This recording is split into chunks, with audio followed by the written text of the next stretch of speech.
اس کے بعد ایک سوال ہے کہ کیا قربانی ہر شخص الگ الگ کرے گا؟ مطلب ایک گھر میں ایک شخص ہے، ایک کماتا ہے، اور اس کے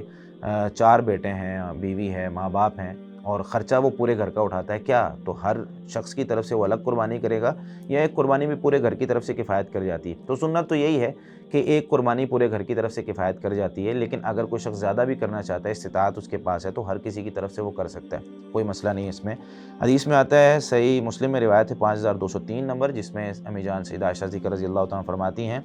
کہ نبی مکرم صلی اللہ علیہ وسلم یہ دعا کیا کرتے تھے قربانی کرتے ہوئے، بسم اللہ اللہم تقبل من محمد و آل محمد، اے اللہ تو محمد سے اور آل محمد سے اس قربانی کو قبول فرما، یعنی اپنے آپ سے اور خاندان والوں سے نبی مکرم صلی اللہ علیہ وسلم یہ دعا کرتے ہیں۔ اور جامع ترمذی میں 1505 نمبر روایت ہے، جس میں عطا بن یسار کہتے ہیں، میں نے سیدنا ابو ایوب انصاری رضی اللہ تعالیٰ عنہ سے سوال کیا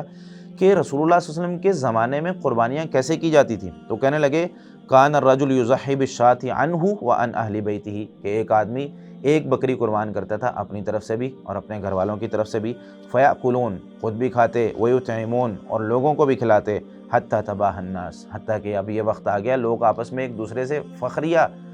طریقے کے ساتھ قربانیاں زیادہ خریدتے ہیں کہ دیکھو میرے پاس 4 ہیں، میرے پاس 10 ہیں، میرے پاس اتنی ہیں، حالانکہ رسول اللہ صلی اللہ علیہ وسلم کے زمانے میں اس طرح نہیں ہوتا تھا، فصارت کما ترا، تو جو حالت اس وقت آپ دیکھ رہے ہیں وہی ہو۔